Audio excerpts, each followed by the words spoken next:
y'all, it's Heel Heat time. Hi everybody and welcome to Heel Heat.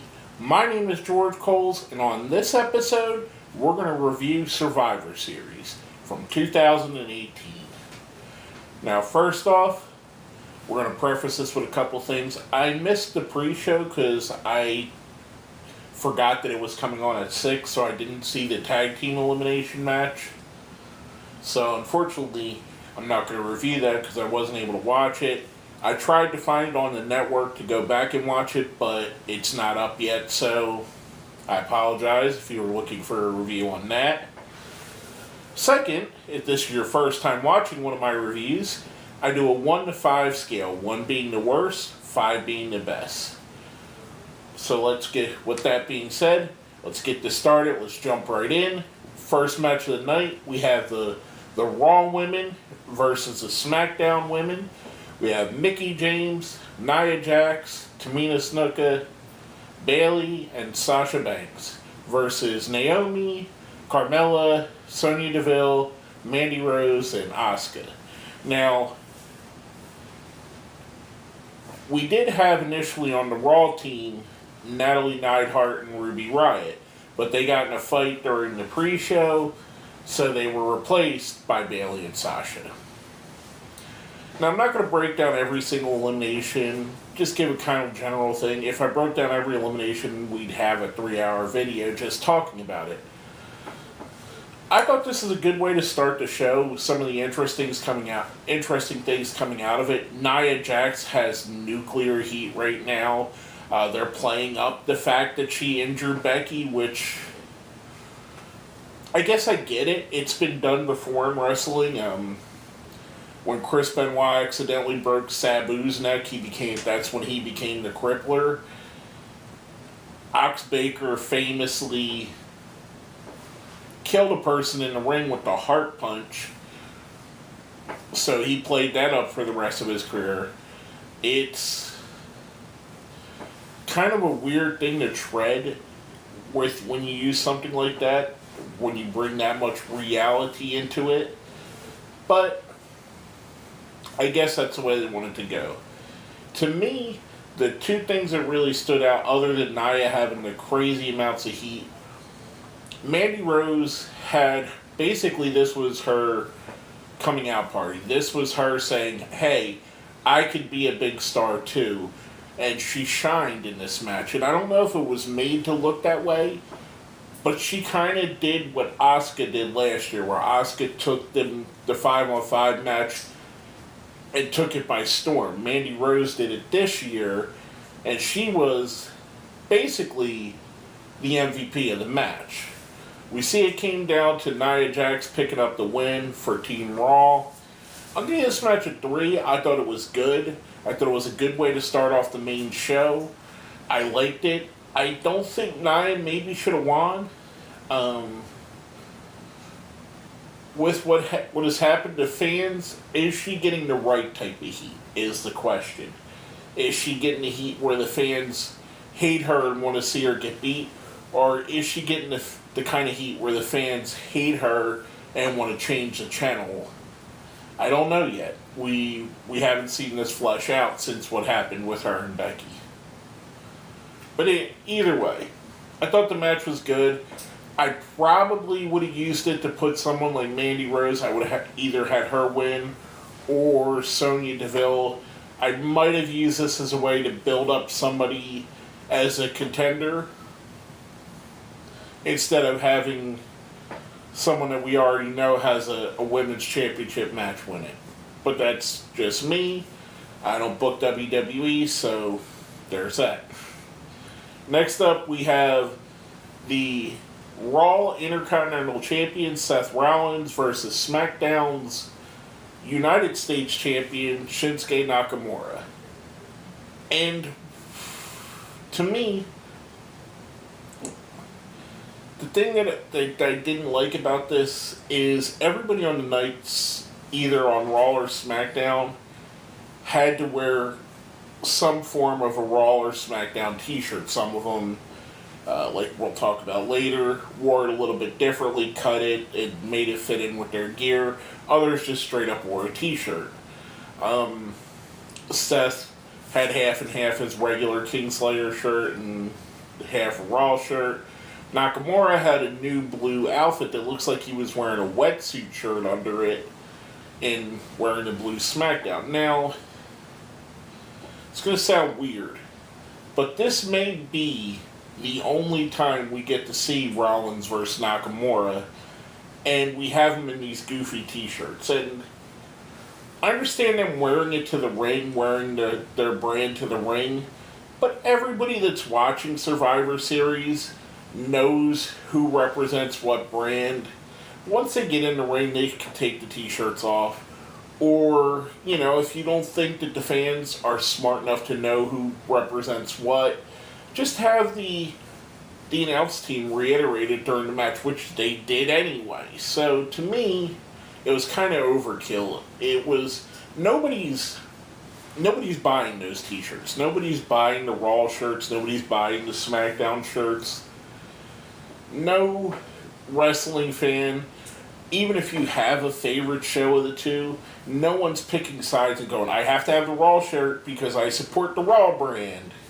No, we might like the Raw brand because it's got the better talent, but next year, if the SmackDown brand has the better talent, we like that SmackDown brand better. It's silly to me. And it's something kind of, and I know I'm going off on a tangent here, it's something that I think is a missed opportunity as well. Instead of doing that with merchandise that nobody's going to buy, why not make limited run, limited edition versions of the Stars shirts? In other words, instead of Nakamura having a blue SmackDown shirt, why not have him have a blue Nakamura shirt that this is the only time you can pick it up is during the month of Survivor Series? Or Rollins having a red Rollins shirt specifically for the show. I know, I'm getting too far out there on this, so I'm going to dial it back into the match. The match itself I thought was really good. This is kind of one of those matches that everybody wants to see. I thought they did really well together. It started off a little slow, and it built up to a really good ending. Rollins picks up the win with the curb stomp. I'm glad that they let him bring that back. I'm going to give this match a 4. I thought it was really good. I really enjoyed this. Next up, we have the AOP with Drake Maverick, the Raw Tag Team Champions, versus The Bar with the Big Show, the SmackDown Champions. This match, the crowd was out of it, and I kind of figured out why. As I was watching this, as most people do, we have our social media accounts up, and I'm looking on Twitter, and Enzo Amore was in the crowd. And Enzo, I don't know if he was trying to hijack or just bring attention to himself, but Enzo gets up and starts, getting cheered and gets tackled by the security, which you don't see on screen. I happen to see it on Twitter, but that explained why the crowd was a little bit dead because of that. Who knows what he was thinking, but I guarantee that's not the way you get your job back at WWE. I digress. The match itself was pretty solid, pretty much what you would expect for two teams that are big bruising teams. There's a spot at the end where it got a little bit hokey, where Big Show chases Drake Maverick down and he's holding him by his throat. And you see Drake put his hand in his pocket, which he obviously hits or cuts something open that makes it look like he peed his pants. It's the kind of humor that you're used to on WWE. They do stupid stuff like that a lot. While all this is happening, the AOP gets the upper hand. They pick up the win in this one.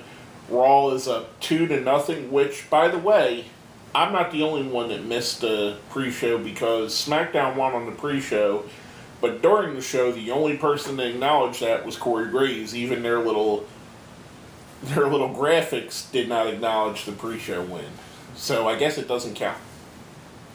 Like I said, AOP picks up the win. I give the match a 3. I thought it was good. with the distractions of the crowd being out of it and the little weird stuff, I think it could have been better, but the spot with Drake Maverick peeing himself, come on, that's a little goofy. Now, next up, we have a match from 205 Live. The only championship being defended on the show, Buddy Murphy, the Cruiserweight Champion, defending against Mustafa Ali. I love this match. I thought this match was awesome. If you're not watching 205 Live, you're really missing out. It's one of the better shows on the WWE Network. Weekly, 205 Live, NXT, and NXT UK are better than Raw and SmackDown. They're the three best shows that WWE's producing right now, as far as I'm concerned. I think they're really good. The talents on both all three shows are amazing. Buddy Murphy and Mustafa Ali, two of the two top guys on there. Mustafa Ali I don't think he quite gets the respect he deserves. He's really, really good, and a lot of people don't see him because a lot of people don't watch 205 Live. They don't see Buddy Murphy because they don't watch it. I thought this match was awesome, especially the fact that it was put in the middle of the card instead of where the 205 Live guys usually are in the pre-show. I think that was cool of them to do that, give them this opportunity for a bigger audience to see them. Maybe give that audience a reason to tune into 205 Live. Really, really a good match. Buddy Murphy picks up the win, retains the championship. I give this match a 5. This was my favorite match of the night by a far distance. Now, next up, we have the men's traditional Survivor Series match. We have representing Raw, Dolph Ziggler, Drew McIntyre, Braun Strowman, Finn Balor, and Bobby Lashley, with Baron Corbin and Lio Rush in their corner, versus The Miz, Rey Mysterio Jr., Samoa Joe, Shane McMahon, and Jeff Hardy representing SmackDown. Now, again, a little nitpicky, but here we have Survivor Series, one of the premier shows in WWE, and you don't have AJ Styles, who just came off of a 400-day championship reign, or Randy Orton, one of the biggest stars of the last decade and a half. Neither of them are on this show, but Shane McMahon is. I don't know. I don't know. I like Shane. I don't hate him, but when you use someone like him in lieu of using one of your stars that has been a workhorse for the show, it kind of takes it away from me. This is a match that kind of cemented how Vince McMahon and the people in the back view Raw as opposed to SmackDown, because Raw picks up a pretty much dominant win. They end up with Braun Strowman, Drew McIntyre, and Bobby Lashley, all three surviving. So basically, only Finn Balor and Dolph Ziggler get eliminated for the Raw squad. So again, and not Bobby Lashley, Braun Strowman runs through most of SmackDown on his own, which again speaks to what they think of Braun Strowman. I thought this was a good match. Could have been better. I would have liked to see it be more competitive. I'm going to give this match a 3. So now we have the women won the women's elimination. Rollins beat Nakamura. The Raw Tag Team won.